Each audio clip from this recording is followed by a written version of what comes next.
Hey everyone, welcome back. In today's quick tutorial, I'll show you exactly how to fix non-descriptive link text in Webflow in under 2 minutes. If you're aiming to create accessible websites or just want your site to make sense to everyone, making sure your links are clear and descriptive is a must.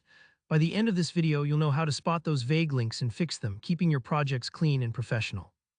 Alright, let's dive in. So you might notice in your project sometimes you've got link blocks or link text that show up as warnings or errors.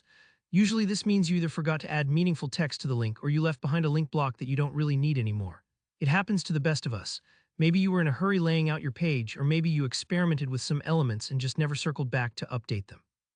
The important part is to clean these up, because non-descriptive links like click here or even empty links can confuse visitors, and more importantly, they can cause accessibility issues, especially for folks using screen readers. Let's get to the fix. Here, what you need to do. First, fire up your Webflow Designer and open your project. Now, to spot these non-descriptive links, it's super easy. Just go to the Audits panel. You can find it in the lower left of your Webflow interface, or for a handy shortcut, just press the U key on your keyboard.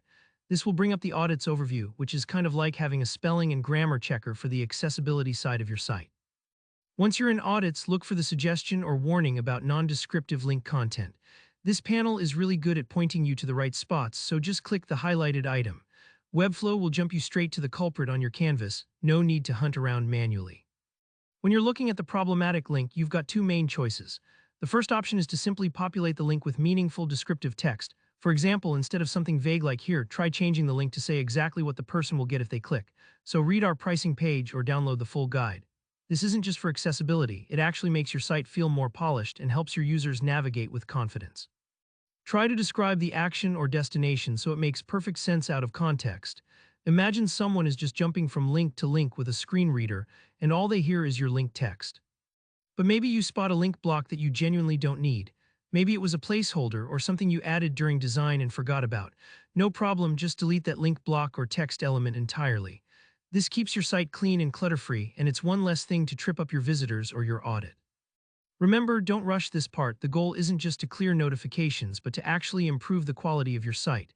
Take a moment to think, if I came to this site for the first time, would I know what this link does? If the answer is no, make it clearer. And if you're not using a link at all, don't hesitate to remove it. So that's all it takes. In just a minute or two, you can turn those vague link warnings into clear, helpful actions for your users. Your site's accessibility will thank you, and so will your audience. If you found this walkthrough helpful, go ahead and give the video a thumbs up. Let me know in the comments if you hit any snags or have other Webflow questions. And don't forget to subscribe for more practical tutorials just like this. Thanks for watching, and I'll see you in the next one.